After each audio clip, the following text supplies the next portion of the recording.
Hello, and welcome to another Keeping Dark Light. I'm your host, Nick Benning. And I'm Hayley. Recently, I forced Hayley to watch something, and she's going to interview me about it. It's going to be good times.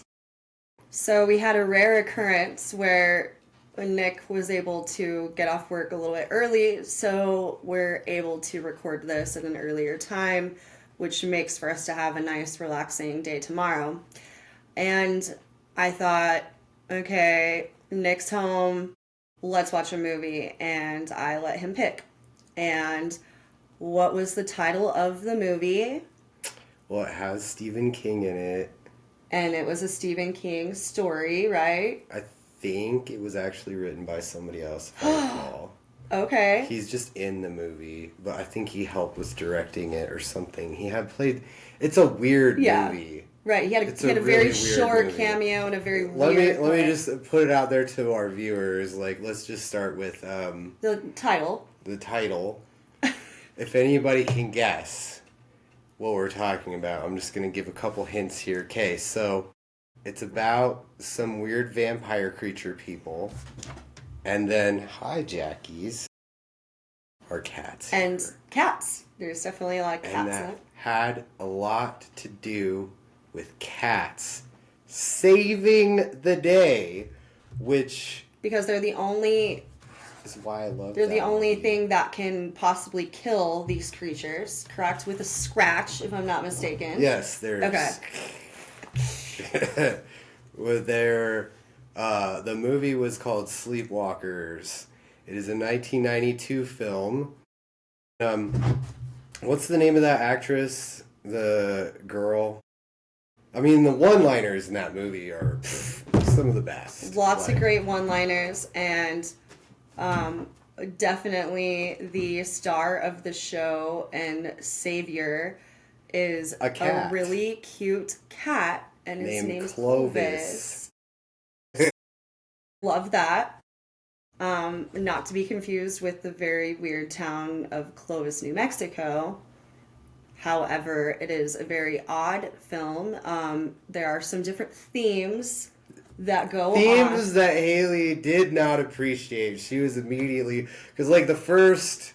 He tried to warn me. Let's talk about this. Like, let's talk about this the thing. guy's got... In the movie, there's an Oedipus complex kind of sort of a thing. Spoiler alert, there is an Oedipus complex with...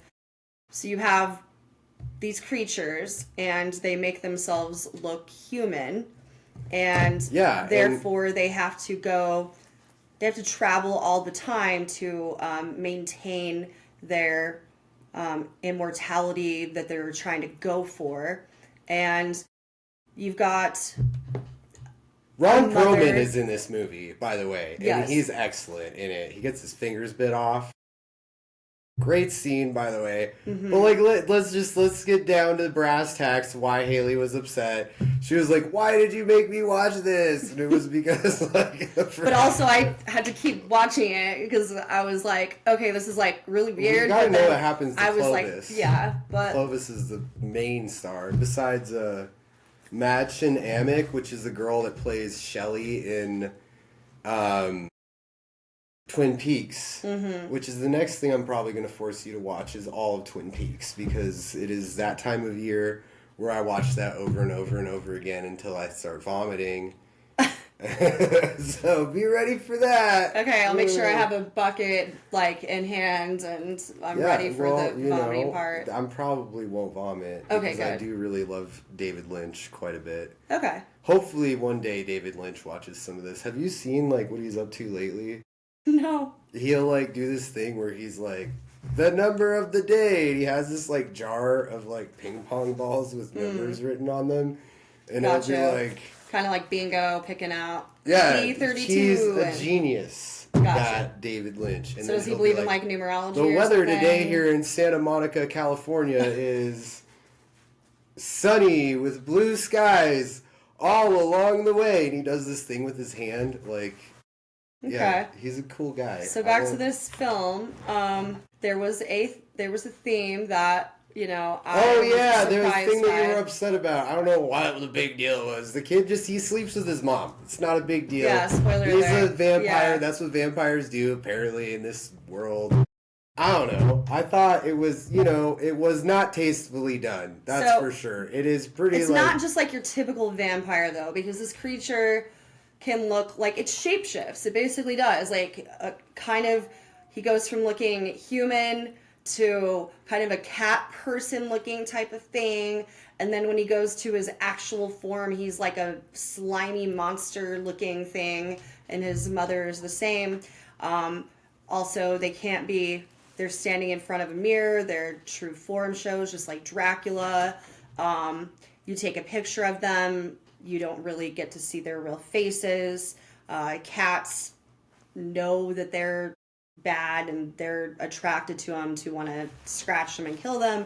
So they have to set up these traps and things like that outside their house so these cats can't come in. It's a whole thing, but very interesting. And I mean, it's like, let's just, I understand, the mother-son sexual relationship that they clearly show in grave detail is not really ideal for this sort of it wasn't great, So, safe to say they were very close. Yeah, yes. The mother and son are closer than they should be. But I think having the hero of the story being a cat... Hold on. We got to adjust this volume here. We got to go down. Is that down? There we go. There we go. Okay, down a little bit more. There we go. This is only our third episode and our first time going live on social, so you're going to have to bear with us, folks. Me. There we go. That's much better. Okay. But in any case, since the title of the film was Sleepwalking, that leads us to our next kind of topic. Nick, have you ever sleepwalked or know of anybody who has, or had any kind of crazy dreams lately? I've never sleepwalked before, but I did encounter this girl once who was like I think she was like possessed, and she had like one shot of rum, and it was like The Exorcist, like immediately. Like I remember she like spray painted our walls. We were trying to keep her from driving because she was clearly like inebriated, right? Off of one shot of rum? Yeah, it was wild. It was really weird. I feel like I encountered something like this today. It was just like Bacardi. It was like 151 or no, like it was just like normal, silver, like gold, cheap, whatever. Yeah, I think it was Captain Morgan's actually spiced rum. I'm right. pretty sure it was just like a bottle, like a fifth of Captain Morgan's spiced rum. It was when I was like 21 or something, and like my friends, some of them are 19 and some of them are like 20, and like we're all kind of in that age range, so it's like that awkward, like I'm going to buy the bottle for everybody. Sure. And then of course we sat in our furnitureless living room. Sounds like my previous apartment. Love that. and like passed the bottle around, and we're like, we're drinking, and this girl, like, she was like, here's the thing, is she was like the sweetest, like most level-headed, like you wouldn't have guessed it. She was just this like, she was a mixed girl, and she was just like sweet and calm and like really sweet, like, hi, like blah blah, my name's whatever. And she was like 19, and this girl like took like one or two shots of this bottle, like, and it was like Jekyll and Hyde types of stuff. It was like straight like... up, all of a sudden she was like, she hated all of us, she was screaming at the walls, she like freaking out like our cat right now. Our roommate's purse. Oh my gosh, Jackie, is it just like not enough attention on you right now? Oh, our cat probably wants to get on camera. Well, come up here then. Come on, kitties. Jackie. Just so you guys know, we have an adorable black cat named Jackie. Our daughter Jackie is 4 now. She's such a queen, and we love her. She's so sweet, though. So, you know, I don't believe in the superstition of black cats being bad luck. I just don't believe that. Speaking of just superstitions and whatnot, and where we are and the dates, I guess it was Friday the 13th, yesterday. And we got to go to Chipotle and get the buy one, get one. And we waited about 25 minutes and the line was at the door. There was a bunch of people there. There was mad people, yeah. And they all had tattoos because that was the whole point. If you have tattoos, there was like these kids there that wrote Chipotle on their neck. There was this like whole family that didn't have any tattoos. Yeah. Because it was like, if you draw on yourself, I don't know, it was just like they gave everybody... any kind of tattoo. It could be fake, it could be real. Yeah, they were just like, I think the rules should have been real. I have a lot of tattoos. I do too, but mine are more hidden. This guy at work today, that's what I... So this girl, anyway, she like... We're trying not to get her to not drive, and she tried to steal my roommate's purse. And I remember my girlfriend was there, and she like drugged me into the bathroom, and like I was like, maybe I can help her. And then she like slammed the door shut in my girlfriend's face and like tried to kiss me. It was just like totally out of character for this girl. It was like really weird. And she was like making demonic noises the whole time. And I remember like eventually she left and then she came back. And like we didn't want to give her car keys, but she was acting so crazy because she was like in the hallway screaming and like banging on the door. And so, like, we were like, fine, like, just take your shit and go. And we called the cops. We were like, dude, like, this girl's wasted. Like, we don't want her to get hurt. And, like, she came back. And then she came back into the apartment. And, like, we held her down. But I do remember, and this was, like, one of the things was that, like, when I said anything about Jesus, she would, like... It was like straight out of The Exorcist. She would be like, ah! Like it was like really weird. Anyway, yeah, we stayed up like all night holding this girl down in my roommate's bed. Like it took like 4 of us too, and she's this little tiny thing. And like I wasn't a big guy at the time. I'm definitely like a lot more filled out now than when I was like in my early 20s. Yeah. But like, oh my gosh, like this girl had the strength of like 3 people. It was weird. It was really weird. And then eventually she just fell asleep. And then that one shot did something crazy for her. She all but spun her head around in a circle and vomited on us, okay? She peed the bed. I remember that. What? She peed the bed. Yeah, she peed the bed and like we all held her down until she fell asleep at like 6 a.m. because she was scratching at us and biting at us and stuff, and like we were all sitting there like, should we call the cops? But like some of us were like underage drinking, and we were like, well, what do we do? Like, pretty suspect. I mean, I almost have to think that she was definitely possessed. This girl was maybe possessed. she was possessed, and giving her the alcohol just gave her spirit just enough inhibition that the demons came out. And that's what I was gonna get to is like, yes, earlier today. Actually, this kid came into my work, and he, like, wouldn't leave me alone about my tattoos. And he got, like, really freaking hammered. Oh, my gosh. I finally kicked him out when he said the word WB, like, wet. Oh, yeah. I don't like that one, yeah. I know. I was like, dude, and he was talking about his friend, too. He's like, where is that effing... And I was like... Okay, man. I was like, I've been really cool up until this point, but you gotta go. I was like, you can't say stuff like that. My coworkers came up and they're like, what did he do? And I was like, he just said something super racist. Yes, out loud in front of all these people. And I was like, it was funny because when he came in, he was like, oh, the last bar I went to, I got kicked out of because I kept calling people, like, you know, the slur for... No, for like gay people. Oh, the F word. Yeah. Oh, yeah, I hate that one like, too. Yeah, he was like, I was calling everybody that at the bar, and I don't know why I got kicked out. And he was like, can you tell us why I got kicked out? And I was like, do I really need to explain to you why you got kicked out of the bar for saying that? Anyway, I think that kid was possessed too, because it only took 2 shots of whiskey. And like the second shot he took, he didn't even drink both of his beers. He had 2 Budweisers. Okay. No, yeah, you had 2 Budweisers and 2 shots of well whiskey, And the second shot of whiskey, he asked me for a double, and I was like, after what you just told me, dude, I'm only gonna give you plus, a regular shot. You don't know what he might have had at the other bar before he got kicked out. So he didn't even get kicked out that day. He was talking like a month ago or something. Oh, I see. He got kicked out of some other bar for saying that. Well, and I was like, do I need to explain to you?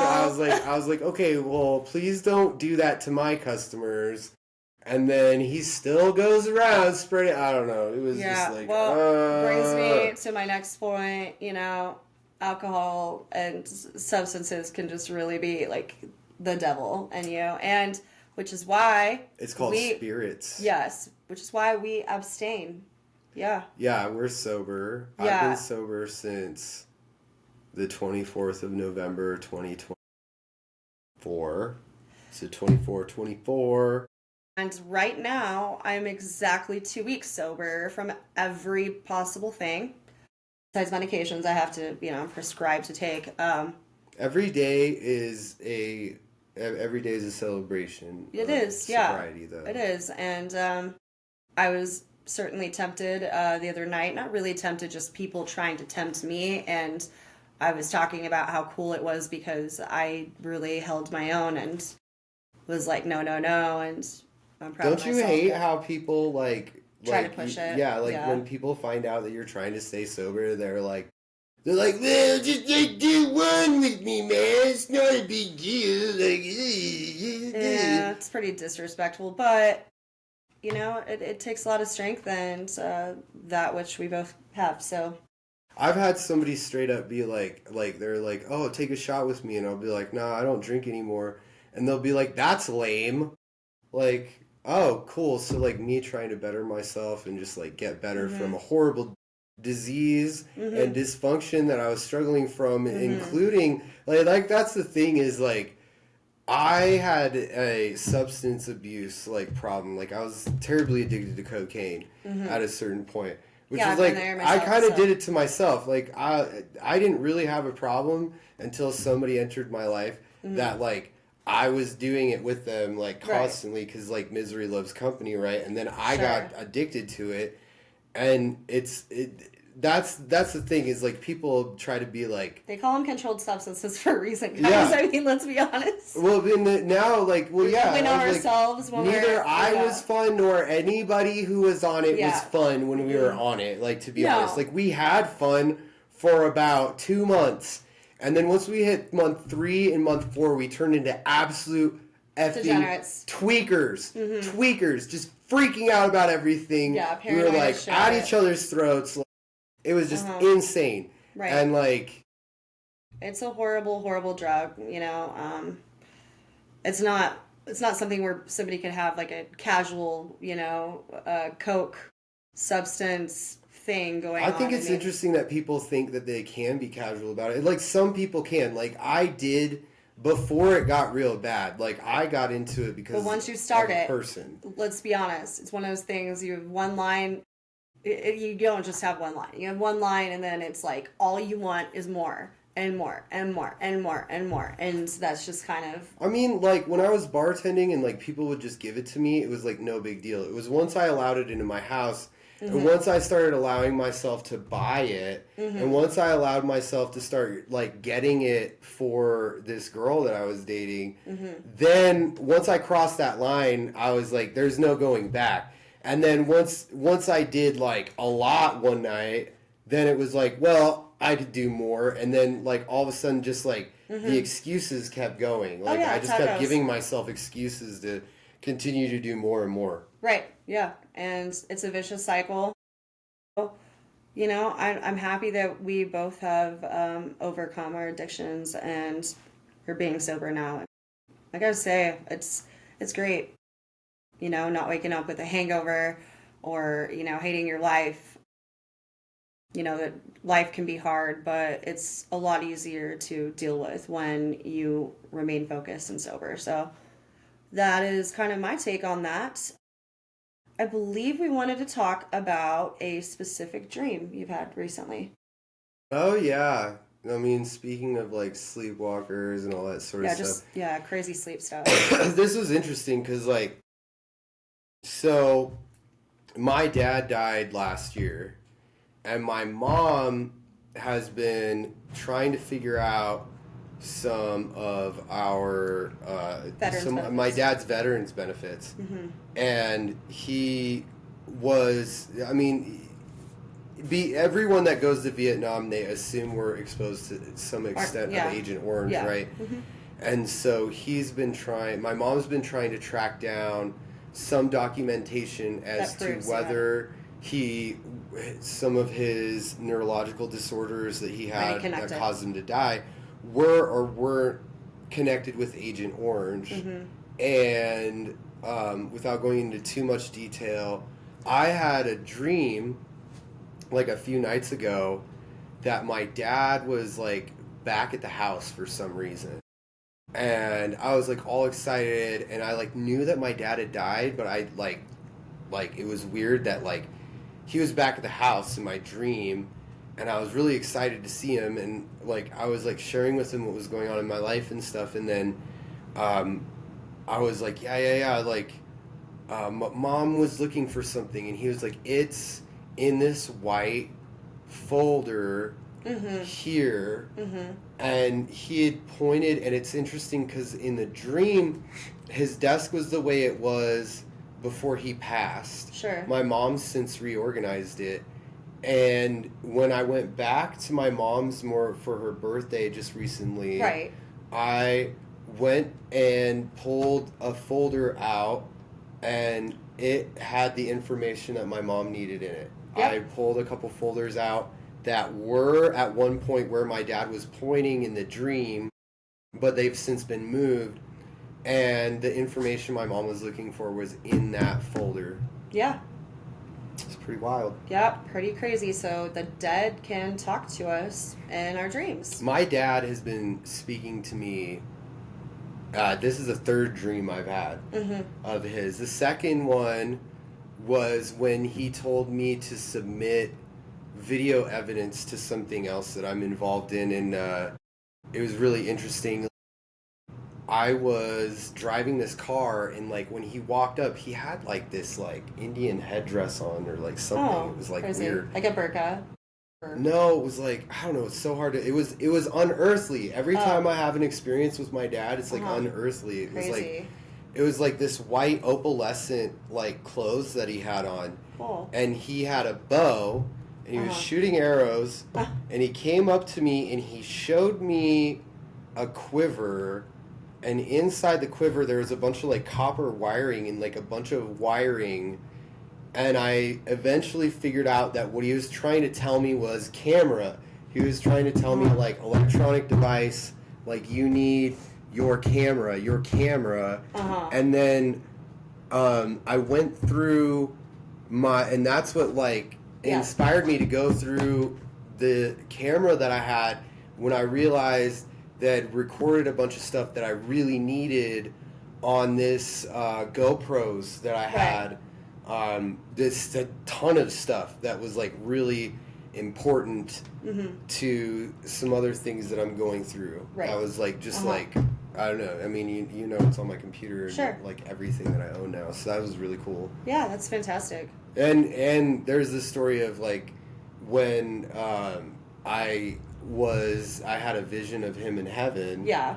Then that was like what really, inspired you to... That's changed my whole faith. Yeah, absolutely. Yeah, completely. Like I was like struggling with the idea of like in between like Satanism and Christianity, but after that I was like I couldn't deny that God is real. That God is real anymore. I couldn't like, and like who wants to be on the side of the loser? Let's be real. Like it sucks to be you, but you know, I mean, that's something to be said about like, you know, like people who are practicing like all of these, you know, new age things. Like it's so cool. It really is when you sit down and you do like a tarot card reading or something. Sure. Until it's bad. Yeah. And that's what all those things lead to. I promise you. Like I used to not do tarot card readings because I had one really good one done on me. And then I started to do them again, and they got a little worse, and a little worse, and a little worse, till it was like, really freaking bad, and then Yeah. a bunch of really bad stuff happened to me. Yeah, I used to give tarot readings quite a bit, and then I believe one of my last ones I did, because one of my traditions was to do the tarot readings for New Year's Eve, because you're starting a new year, you kind of want to know maybe some direction as to what may happen for you, and it wasn't good.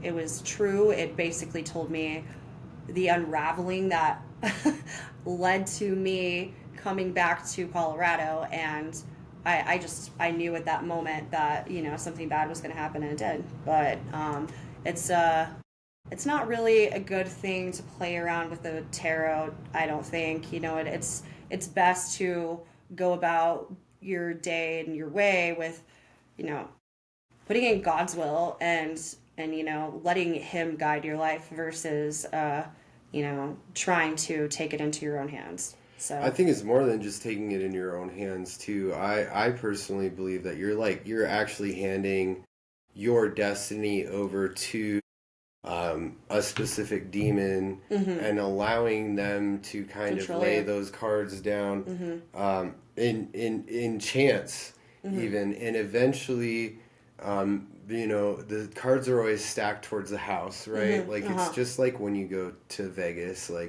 anytime you start to gamble, the cards always play in the house's favor, right? So I mean, it's hard to say.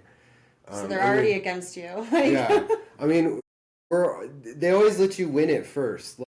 I will definitely say whenever you do tarot card readings, like my first tarot reading, yeah, it's always positive. really good. They're always really and positive. And then because first. of that, I was like, "Yay! I want to do this all the time." And that's how they get you. It's I swear, if you put the right kind of power into those cards, they will take over your life. And that's the other scary thing, is they can create an obsession too. I've seen people get so obsessed with tarot card readings and astrology and all that sort of stuff that they've actually lost their lives because they're so focused on making a career out of this thing that nobody really your average person, there are definitely people in a community that care a lot about that, but they're so obsessed about it and they think it's such a big deal. Whereas the rest of the world, we're just living our lives. Yeah, we're exactly. just going to work and doing our thing. Right. And sometimes people go, see a medium or something for fun, but the people fortune reading and yeah. I mean, truly, and that's something that I try to remind people, but people and so many girls have gotten so hurt when I've told them this that are trying to make a career out of this, is that tarot cards were created by gypsies to pull people in. Yes. So they would tell you and I watched this happen to my friend a few years ago, because he's kind of not that bright. But, so they'll pull you in. What they do is they'll give you a good card reading, and then they'll be well, do you want to know more? Right. Because there's something else the spirit's trying to tell you, but just give me $5 and I can tell you, right? Sure. Right. But they're better at it, right? Yeah. That's what tarot cards are created to do. Yeah. Is okay, I'll continue leading you down this path. Right. And they'll even go out and do things to make it seem like it's the real. Fate, yeah. And what they do, the main goal is to suck money from you. It's that's what they were created to do. They were created to basically create this addiction to finding out your fate. Or they'll this happened to my friend Scott. They sold him some BS, those crystal things where they shoot laser in it. Well, they'll shoot the laser in it and create an image inside of it. So I remember my friend Scott had one of these sitting in his bedroom, and I was what's that? And he was oh, my medium tarot lady who said she was gonna get the demons away sold me that for $500. Oh my goodness. He spent his entire his tax return on this gypsy medium tarot lady because he thought there was these demons following. Meanwhile, he thought there was demons following around because he was doing a bunch of coke with his girlfriend. Right. In any case, love you, Scott, but that was pretty dumb. I remember when he called me and he was like, "Do you hear that?" And there'd be like nothing. You'd be like, "There's something outside." And I'd be like, "Maybe you should go to sleep." yeah, sleep that one off. Yeah. Anyway. In any case, would you like to pick some scripture for us? Let's see. What was I thinking about the other day? Oh. I know you didn't want to make it political, but there's something in it that's pretty relevant. I ordered besties. Jeremiah is good too. Well, yeah, I guess that's all boring stuff. We'll move into John. John is always really good. I mean, everybody reads out of Matthew. I do highly suggest that you read Matthew first if you're new to the Bible, because it kind of sets the tone for the entire thing. I always tell people when people are like, where do I start? Well, just read all of Matthew first, or just pick through it. There's nothing wrong. I totally believe in the power of the Holy Spirit, and that you just take a Bible and you just crack it open and just read the first thing you see. Anything you want to read, I'll even take it and kind of flip through and then just randomly go here. But I will say I do generally kind of stay in the New Testament and not so much of the Old Testament. But have you seen they have these really cool Bibles where it's just the New Testament and it has a crown of thorns around the binding of it? No. I really want one. They're really cool. Okay. But anyway. All right. I kind of was thinking, instead of getting a crown of thorns tattooed on my head, I was thinking about getting it on my hand. Yeah, I vote for anything that's not going to be face tats. Why not? Baby. That would be so cool. Because you have such a beautiful face, and I don't want you to. I would be like, no, love, don't do Mama, it. I got bad news. Bad news. Got faces on my tattoos. Oh, there's a kitty. Come here, baby. No, here's our cat. In any case, our black kitty is an angel. If anybody really believes that black cats are bad luck, that is incorrect. There is something to be said about cats fighting energies. Yes, and they are healers naturally. So if you have a kitty and the kitty sits on your lap and is purring heavily, they are trying to heal you. They can sense anything bad going on, or if you are sick, and they actually heal you. So they're good for mental health and anxiety and everything as well. So I'm going to read out of John, not 1 John, regular John, 11 from 17 to 27. So that's 10 verses, not a lot. When Jesus came, he found that he had already been in the tomb 4 days. They're talking about Lazarus. This is, and it's interesting, they say Jesus actually performed more miracles than they talk about. They just talk about the ones that were most important in the Bible. Raising somebody from the dead kind of seems like a big deal. So is this somewhat in the Easter kind of... This is the Lazarus story. You remember Lazarus. Mm-hmm. So Lazarus was somebody that everybody loves. And it's interesting because before that, they come to him and they're like, Rabbi, lately the Jews have sought to stone you and you are going back to Bethlehem. And he's like, are there not 12 hours in the day? If anyone walks in the day, he does not stumble because he sees the light of this world. But if one walks in the night, he stumbles because the light is not in him. What does he mean by that? What does he mean by that? If not the light is not in him. Right. So if you walk without the light inside of yourself, you will stumble. Right? Yeah. So that's if you believe or not, correct? Anyway, these things he said, and after that he says to them, our friend Lazarus sleeps, but I go that I may wake him up. Then his disciples said, Lord, if he sleeps, he will get well. However, Jesus spoke of his death, but they thought that he was speaking about taking rest and sleep. They thought he was actually saying oh, he's just you might have thrown him in that tomb, but he ain't dead, guys. And then Jesus said to them plainly, Lazarus is dead. I'm glad for your sakes that I was not there, that you may believe.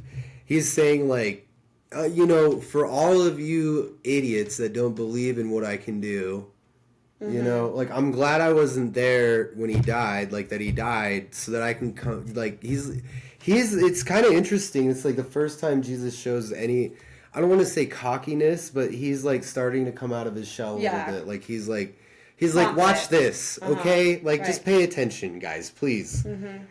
Then Thomas, who is called the twin, said to his fellow disciples, "Let us also go, that we may die with him."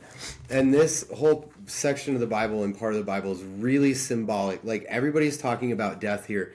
When they say that we may die with him, they're talking about that they die with Lazarus and be resurrected by Jesus, because they've seen Jesus perform these miracles before. So this is all kind of like foreshadowing for, like, when Jesus dies and is resurrected, that he may be able to, that he has the power to do that to us too. So I always find that really, really fascinating. So when Jesus came, he found that he had already been in the tomb for 4 days. That's 4 days. Like, most of us. Have you ever found a deer that's been dead on the side of the road for 4 days? Right. Like, that thing ain't doing well. Like, it's not, like, this is why this is, like, such a miracle. For him to be able to restore flesh from being dead for 4 days. Like, you're already in a pretty advanced state of decomposition. Sure. After 4 days of death. Like, and back in these days, they just stuck people in a hole. Like, they were completely exposed. Like, they might put, like, a sheet over them or something, but they smelled. Like, it's like up in New Orleans, where, because it's a lot of people don't understand that, like, in that area of Israel, they're, like, right on the Mediterranean, so waters and floods and stuff like that. So, that's much like New Orleans, where they put people in like tomb. Above the ground graves in a tomb, because if they bury them in the ground, the water is going to rise and the bodies come out, and then grandma's floating down the street. You don't want that. So, arms and legs and whatnot. Yeah, she's fine. She can be up there. She just wants our attention. So now Bethany was near Jerusalem, about 2 miles away. And many of the Jews had joined the women around Martha and Mary to comfort them concerning their brother. Now, is this Mary Magdalene's brother? Is that what we're talking about? Or the town of Mary and her sister Martha? Yeah, we're talking about Mary Magdalene, the one who anoints Jesus' feet with oil and washes them with her hair, which is like another insane thing to do back then. Like, today, that would be like the equivalent of being in, like, court and a woman going and, like, trying to give the judge, like show him her breasts, because like showing her hair even in that kind of a setting was, like, so inappropriate. Like, you've got to imagine people were like, like, she just took her hair out. Like, I mean, we're talking about people that, like, now in modern day Iran and stuff, like, I mean, they're still wearing where the women just only have their eyes showing. That's how they were back then. And yet here Jesus was hanging out with a woman that washed his feet with her hair. Like, that was a scandal to people. People were like, ooh, like, what him and Mary, doing? What are they doing? And many Jews concerning their brother. Now Martha, as soon as she heard that Jesus was coming, went and met him, but Mary was sitting in the house. Now Martha said to Jesus, "Lord, if you had been here, my brother would not have died." So she's, like, rebuking him. She's like, hey, yo, if you were here, Lazarus wouldn't be dead right now. If you were just, like, here taking care of him, getting the sickness out of him, what the heck? But even though now I know whatever you ask of God, God will give you. Jesus said to her, "Your brother will rise again." And Martha said to him, "I know that he will rise again in the resurrection at the last day." Jesus said to her, "I am the resurrection and the life. He who believes in me, though he may die, he shall live. And whoever lives and believes in me shall never die. Do you believe this?" She said to him, "Yes, Lord, I believe that you are the Christ, the Son of God, who has come into the world." This section right here is so important foreshadowing for what's about to happen in Jesus' life. He's saying, like, no matter what anybody does to you in your life, if I got you. You live your life, and he's like, even if you did something awful in the past, if you change and live your life better, it doesn't matter who condemns you. Yeah, if you're living your life better for him, which I've made a personal, loud commitment to, been baptized, all this sort of stuff, he's saying, you can have eternal life. Like, I will come and change your life. And I totally believe that he can do that for anybody. Absolutely. And I'd like to relate it to that movie. Which movie? Oh, Clovis here.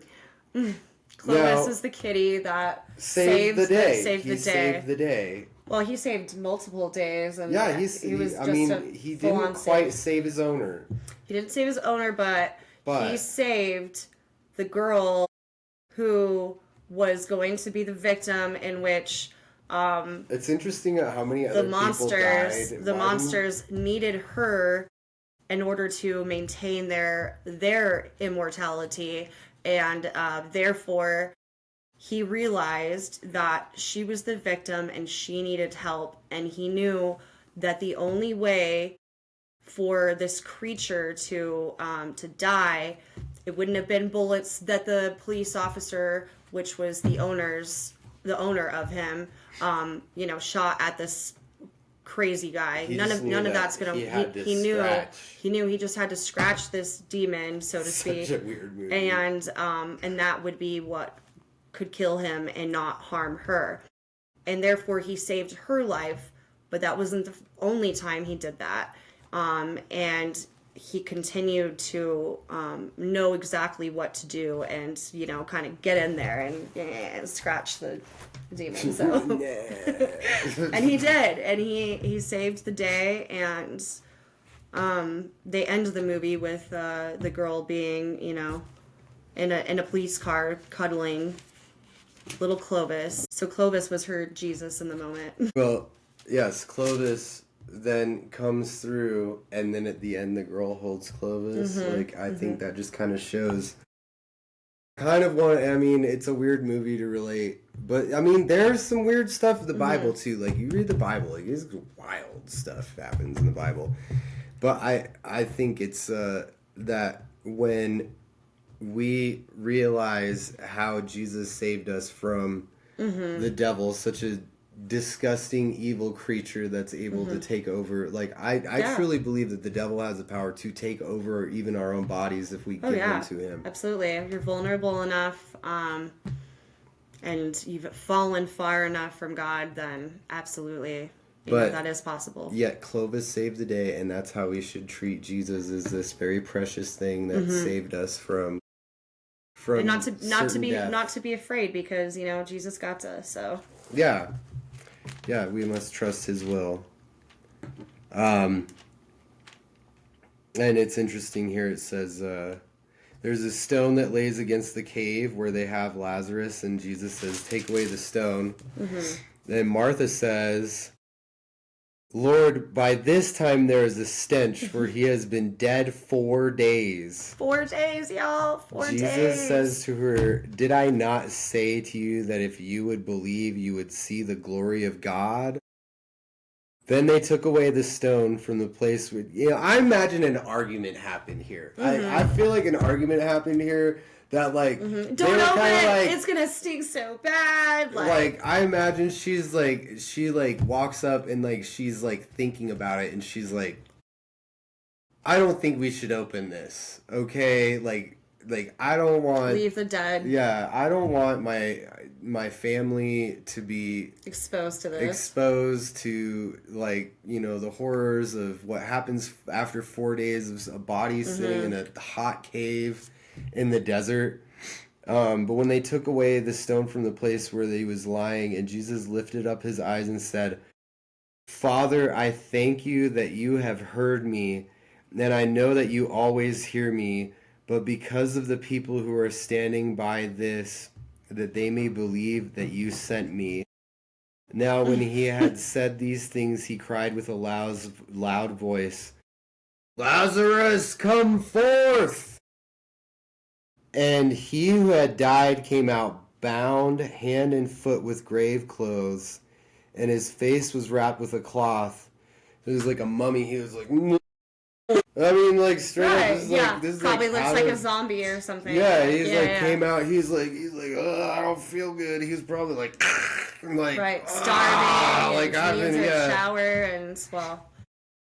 Jesus said to them, "Loose him and let him go." I imagine he probably came out and people probably tried to grab him. They were like probably all wanted to hug him or like grab him, like all of his family. I mean, imagine if like, you know, your favorite person in your family, because that's what Lazarus was. Everybody loved Lazarus, and then he died. Could you imagine the emotion like at that moment when he came back? And it's interesting because like this is always what happens. Jesus did something amazing, right? Yeah. It's like whenever somebody does something, like people get jealous. Like that's just how people are. Like or like you're some amazing person. Like people like you. Like you have some power. Like you have something.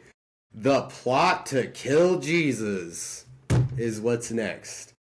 And then many of the Jews who had come to Mary and seen the things Jesus did believed in him, but some of them went away to the Pharisees and told them the things Jesus did. That's because they like knew they were losing their power. Yeah. Yeah. Right.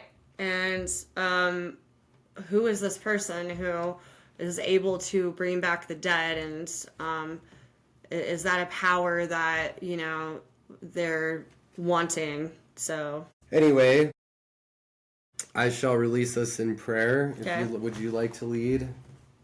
No, you do it so well. I want you to do it. Why do you always want me? Okay. Okay. I got it. I don't want to steal, you know. Dear Lord, thank you so much for these people who have come to watch us. Thank you so much for the opportunity to speak to people and the opportunity to be able to reach out in such a big way.